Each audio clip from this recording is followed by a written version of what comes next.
Good morning, and welcome to Escambia County Fire Rescue Station 3, located here in Brent. We've gathered here today because we've had two successful rescues that have taken place within a week's span of time. One of them occurred on January 31st. That was off of Highway 95A, and then off of Deauville Road on February 5th. We're going to discuss those rescues today, and here to get us started is Escambia County Fire Rescue Chief Adam Harrison.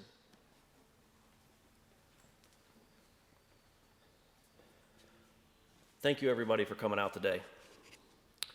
Ladies and gentlemen, today I stand before you to highlight the extraordinary efforts of Escambia County Fire Rescue and Escambia County EMS crews in their recent endeavors to save civilian lives. These dedicated individuals have displayed unparalleled courage and skills in the face of adversity.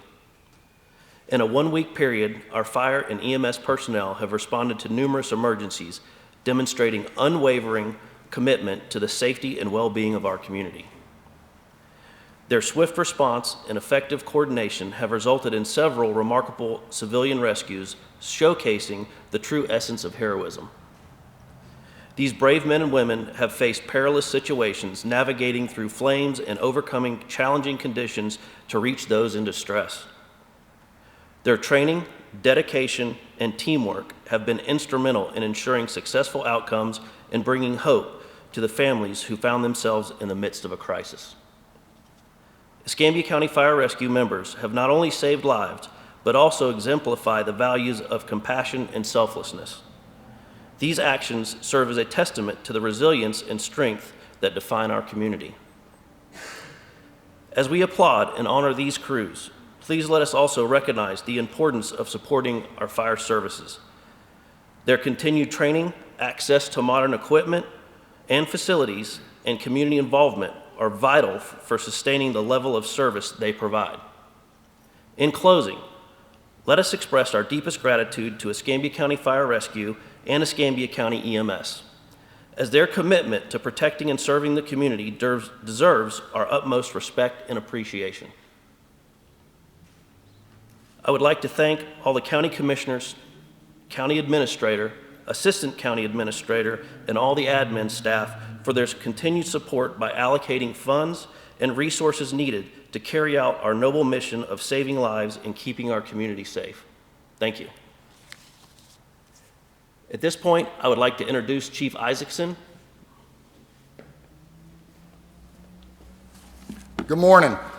Thanks for being here. It seems like just last week, but it truly was only just a few months ago that we were just down the street at Station 12, houses Ladder 12, with a similar type rescue.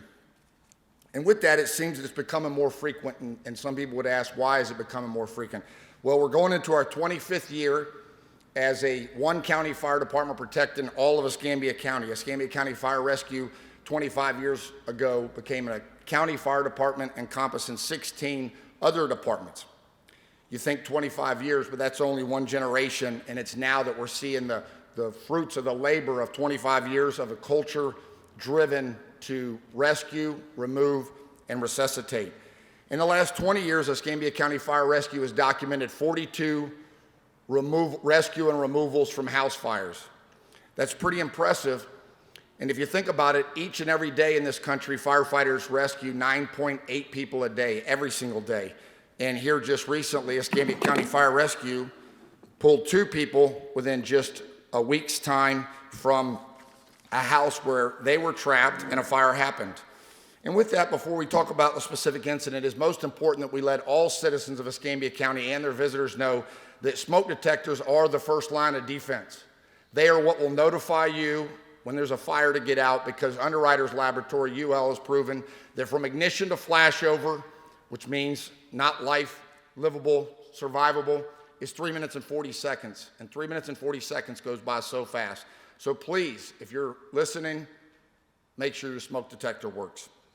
So let's fast forward to why we're really here. On January 31st, just before midnight, at 11:41, a caller, a 911 phone caller, that's the person that initiated the rescue. Somebody has to call 911. That person called 911 as they were driving down Highway 95A They dialed 911, and our dispatchers, our Escambia County Communications Dispatch Center, received that call, and they rapidly dispatched Engine 4, Engine 6, Engine 2, Engine 18, numerous stations within Escambia County to respond. 10 minutes after that dispatch, at 23:51, Engine 4, Escambia County Engine 4 that operates out of the Cantonment community, arrived on scene. Lieutenant Jason Felicelli in command, given a size up that I verbally was listening to at the time that he gave it, and you could tell it was a significant fire. It appeared to him to be fully involved, and I'll let him share a little more on it. But before he comes up, I wanted to spread the importance of, it was not only Lieutenant Felicelli and his company and how the ability for them to rapidly respond to protect the citizens of Escambia County, but they were backed up by additional companies. There's other Engine 6, Engine 2, Engine 18, because it is a multifaceted response to save a life in the community, from a 911 caller to a dispatcher to fire and EMS responding and getting them transported to the hospital.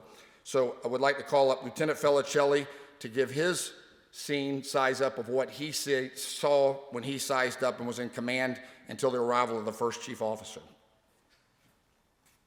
Thank you, Chief. Lieutenant Felicelli, I have the pleasure of being assigned to Engine 4. We were first on scene. When we arrived, it looked like the front A side and the B Bravo side were fully involved, and the rest of the house was quick to go behind it. I was able to have two of my firemen go ahead and pull two separate lines, one to the Alpha side right to the front door, and then the Ironsman was able to pull one to the Bravo side as well while I did my size up. I got around to the back of the house and noticed that the back of the house was still tenable, meaning that it had not caught yet. So there was a possible chance somebody was still alive in there.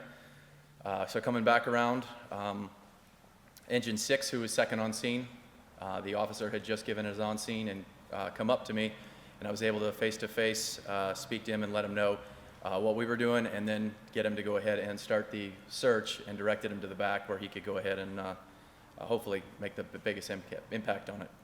I'm going to turn it over to him so he can explain to you what he did on that. Lieutenant Rohr, Engine 6. We were the second unit on scene.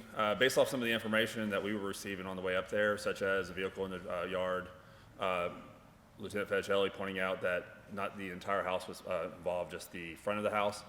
We had already made the call to our guys that we were going to go to the rear of the structure, as we call it, the Charlie side, to do a quick search. At that point, we went to the back of the house. Firefighter Church forced the back door. I broke a window to what appeared to be a bedroom to try to get some of the smoke, because at that point it was heavy smoke conditions. Firefighter David went in, he did a left-hand search. Firefighter Church did a right-hand search. The whole operation was very textbook, is what we do, is what we train. With that being said, to get not sidetracked, but this is why it's so good that we do the training that we do, because I had a mismatched crew. I had a guy on overtime, I had a part-timer, and everything that we did that day was clockwork. There was no hesitant. You would have thought if you saw us that we've been working for the last 50 years together. And that's a testament to our training department and everything they do for us. But as we went in, we were doing a search. They were both reporting back to me just like we do during training.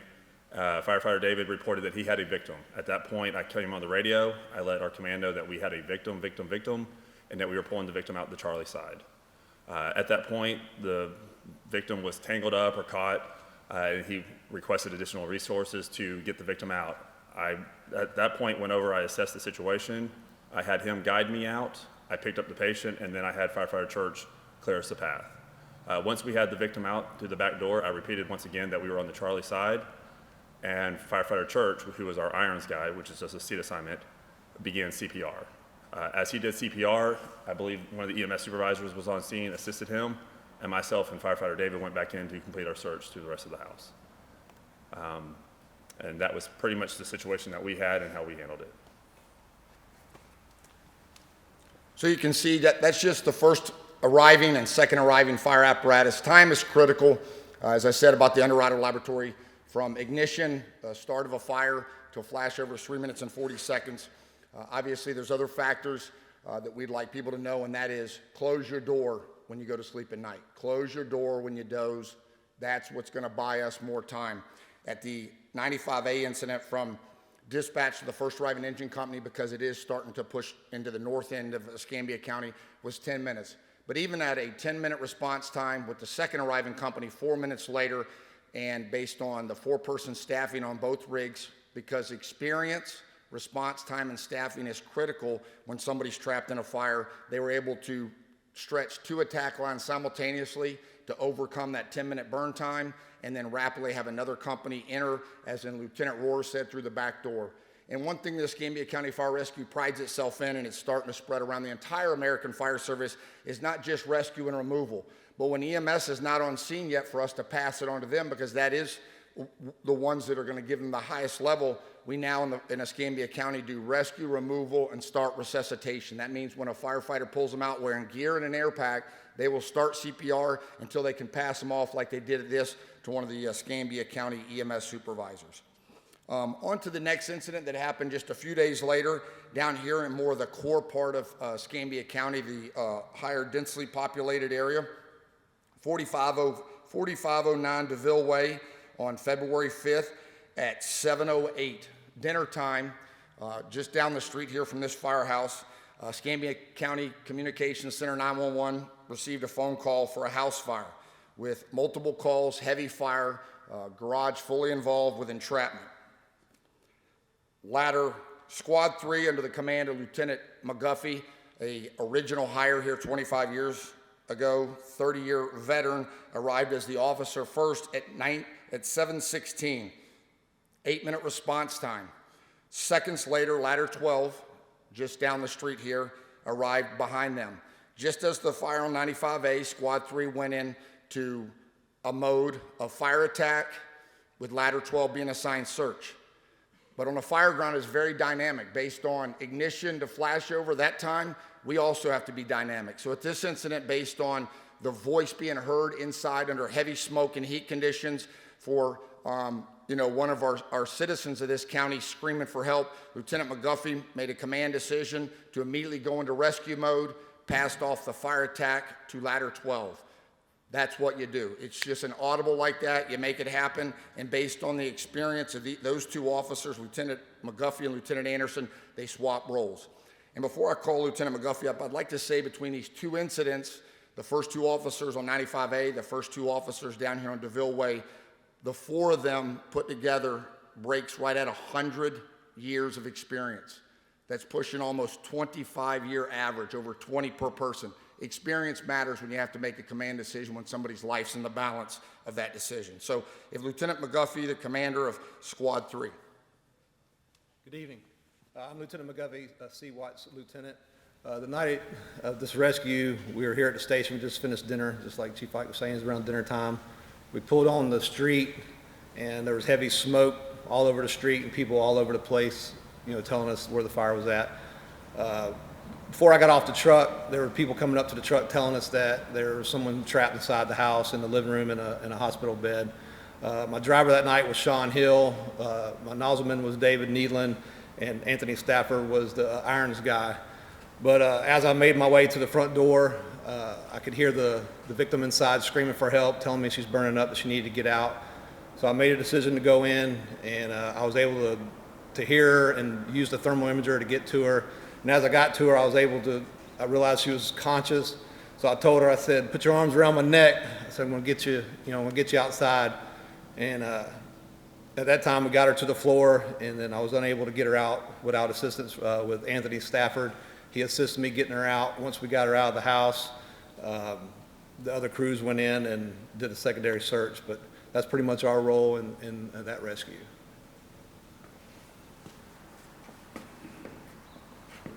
Lieutenant Anderson.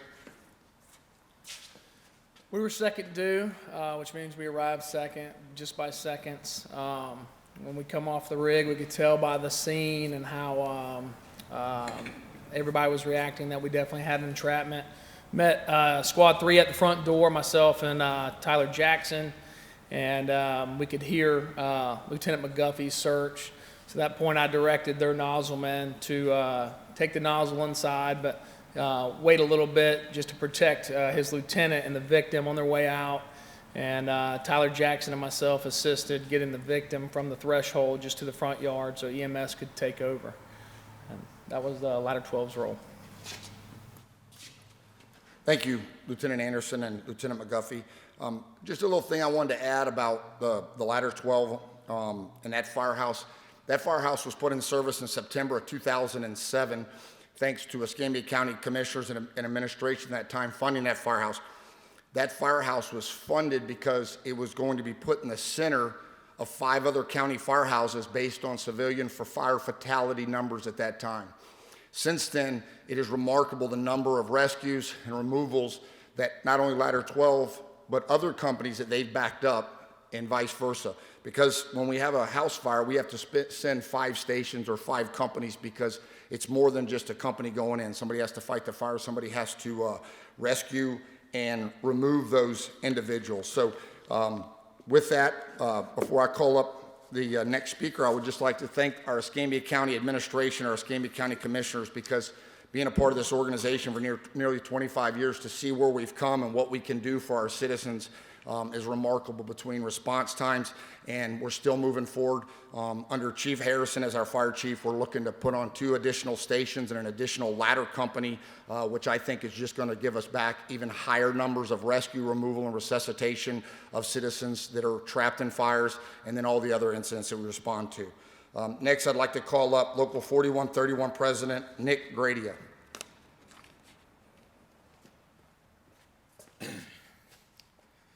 He said, I'm Nick Grady. I'm the president of Escambia County Professional Firefighters. I'm a lieutenant at Engine 7. There's an undeniable bond that is formed between firefighters and citizens in the life-threatening conditions that we often operate in. We too are mothers, fathers, sons, and daughters. We understand the challenges that families face after they've experienced a fire in their home. And with that knowledge comes a great deal of empathy and compassion for our fellow man. We, the Escambia County Professional Firefighters, decided many years ago to go beyond just being a presence in the immediate time following a fire.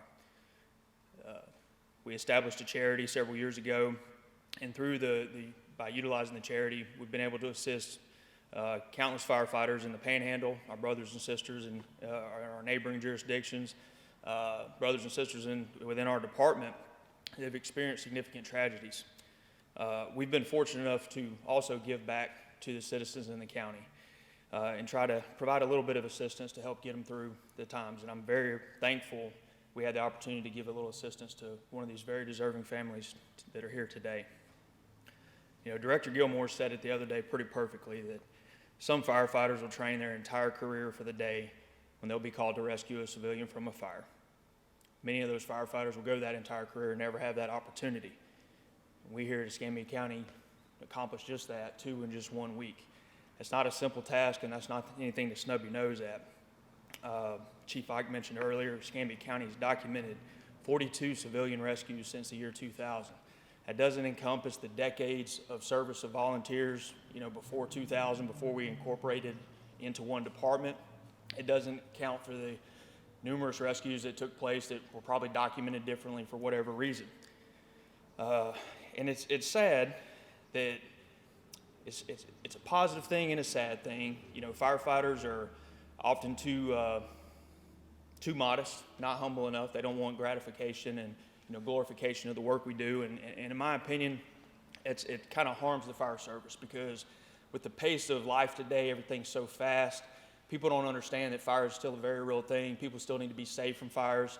The importance of rapid response, the importance of proper staffing, the importance of the entire public safety system, from dispatch to EMS to fire being one operating seamless organization, is critical for the survival of our civilians. So I really just want to thank our administration. I want to thank Chief Harrison for emphasizing the importance and putting it out there to the community, what we do on a day-to-day basis. I want to thank our administrators, you know, our legislative administrators, for allowing this stuff to happen, because it certainly hasn't always been this way, and this is important. I'm proud of these guys. I've known them for a long time. They're a bad bunch of boys, and I want the citizens to know that if you need us, we're here. We'll always be here. I appreciate the time, giving me the opportunity to speak to you today. Awesome. So in closing, you see here, we're here to recognize 2 different fire incidents with a successful outcome, 2 different fire incidents that encompass a civilian activating the emergency response system through our dispatch center, Escambia Communication 911, dispatching both fire and EMS to provide fire protection, removal, and transportation to a hospital. With that, I would like to still send a message to anybody that's listening to this press conference that each and every day we get dispatched to multiple structure fires somewhere within Escambia County. It seems this year that we've been doing at least 1 working house fire a day. Last night, a significant fire in a apartment duplex building off of South Fairfield Drive. With that, we beg, we ask, we encourage Escambia County citizens, please make sure you have an operational smoke detector. Make sure it works, change your battery. If not, call 595-HERO. We'll install one. They are important. In my 30-year career, I've experienced over 50 civilian fire fatalities, and not one of them can I remember where there's an operational smoke detectors. They do save lives. But when smoke detectors fail, we cannot fail.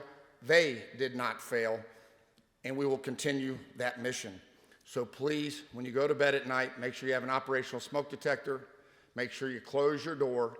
And if you're that civilian driving down the road and you see a fire, please never assume somebody else is called. You be the 911 caller that activates the system for fire and EMS through Escambia County Communications System. With that, that concludes the press conference.